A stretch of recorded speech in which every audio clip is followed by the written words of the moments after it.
The Rise of Skywalker, is it any good? Well, ladies and gentlemen, you can listen to the critics all you want to and get perceptions and hearsay about what their opinions are. And that's all it boils down to. Yes, they may have a lot of followers, and a lot of followers may agree with that opinion, but it doesn't necessarily mean that they are right. And will their analysis be right for you? People's experiences vary. That's why there's so many critics out there. There's so many critics to appease to the different types of people. You'll notice a trend if you look across the critics. You know, critics will like certain types of movies, certain type of styles, and their followers will like those particular styles and their particular reviews of those styles. It becomes a little bit outlandish. Nobody can tell you how you're going to like this movie or whether you're going to like this movie until you experience yourself and do your own analysis of what you think. Uh, Now, as a person who has seen it, I mean, it's not the worst thing ever. No, I've seen movies that are way worse than this. Movies that I've actually walked out of. I mean, this, no, by no means. It's not that bad. It's not, I mean, yes, it has its faults. It does. It has some continuity issues, and it relies on nostalgia to the point it almost becomes laughable. I mean, it does become laughable at a certain point. The continuity issues, I laughed really hard during some, but it depends on how you're going to analyze it. Some people might not even spot these issues that I have spotted, and that's perfectly fine. You know, I don't expect everybody to analyze the movie how I'm going to analyze it. Just like in the theater, I was sitting there, I was listening to some of these scenes, the scenes that I've seen advertised on the trailers, and my surround sound sounded a hell of a lot clearer and better at home than when I was experiencing it inside the theater. And this was supposed to be the top of the line theater experience for this theater.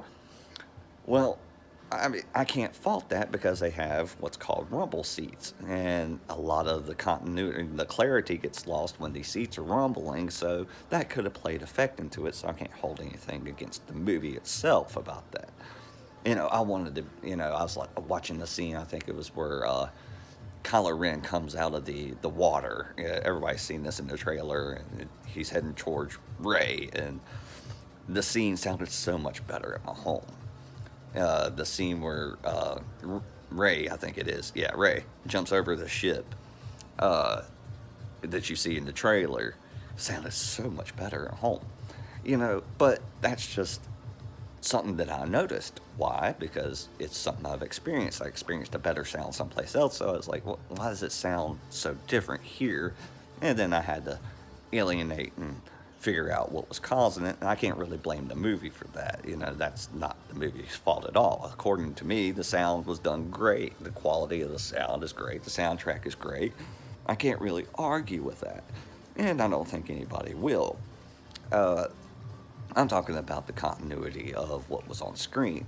Like, I want to give an example, but I don't want to give things away.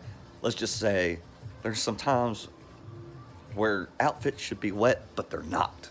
Let's just say that. Uh, and like somebody's outfit is wet and they're standing in the same conditions and the other person's is not.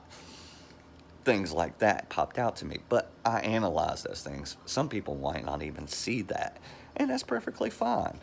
They'll be like, "You're just being nitpicky." No, I'm not trying to be nitpicky.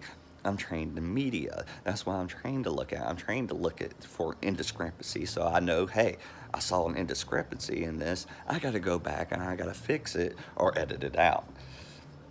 That, that's just occupational hazard for me. And that's what my degree's in, media production. I'm sorry, I can't turn it off.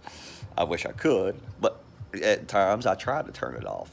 And even when I try to turn it off and I watch movies that I know have major continuity issues, I still catch myself going, they messed up there, and just kind of laughing. But that's just me.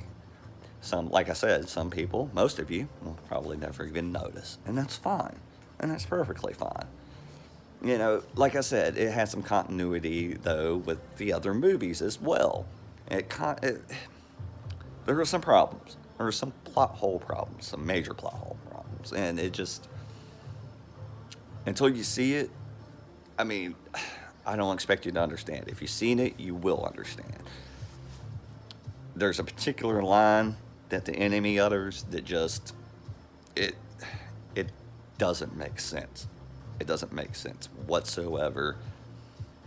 It kind of reminds you of a Highlander kind of thing. There can only be one. That's a major problem because the Force is just a tool. Whether you're Jedi or Sith, it depends on whether you're good or bad. It depends on the user. So it just, yeah, I had a huge problem with that. I mean, I did love some of the old things in this. I love the battles. The battles were awesome. The visual effects were awesome. The sound was awesome. It was. But when you get down to the technical aspects of it, they rely too much on nostalgia because you're going to be in the theater, and if you've ever seen the Star Wars, the original ones, you're going to go, they've done this before, a lot, a lot, a lot, a lot. Because I was sitting there in the whole movie going, ah. But you may not. It depends, like I said, on the viewer. You may have not started with the original trilogy. You may not know anything about the original trilogy, so this will be perfectly fine to you. And that's fine. You know, I'm not going to knock anybody who says this is the greatest thing since sliced bread. I see why they could think that way. Just like I'm not going to knock anybody for saying that's the worst thing ever, because I can see why they think that way too. For me, though, I have to say that you have to experience yourself, and it depends on your history with Star Wars and how you're going to view it.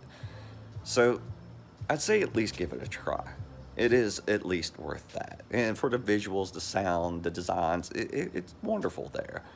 And it overall sticks to the main message that Star Wars has been known for.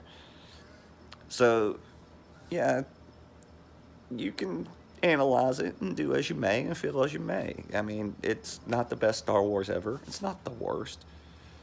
And it's still a good, just solid entry. Just accept it for what it is. I mean, it's decent. It's decent. I wouldn't call it, yeah, you could call it good. It borderlines on that. You want to say it's good, but then again, you know how people will say, how can you like it? No, it is. I can see how people can like it and how people will think it's great and how people will think that it's wrong. And so I'm giving it the middle of the ground. And for me, myself, it's middle of the ground for me. It's kind of like, I enjoyed the experience, but I wanted more from Star Wars. Hopefully, one of these days, we'll get what we want. Until then, enjoy.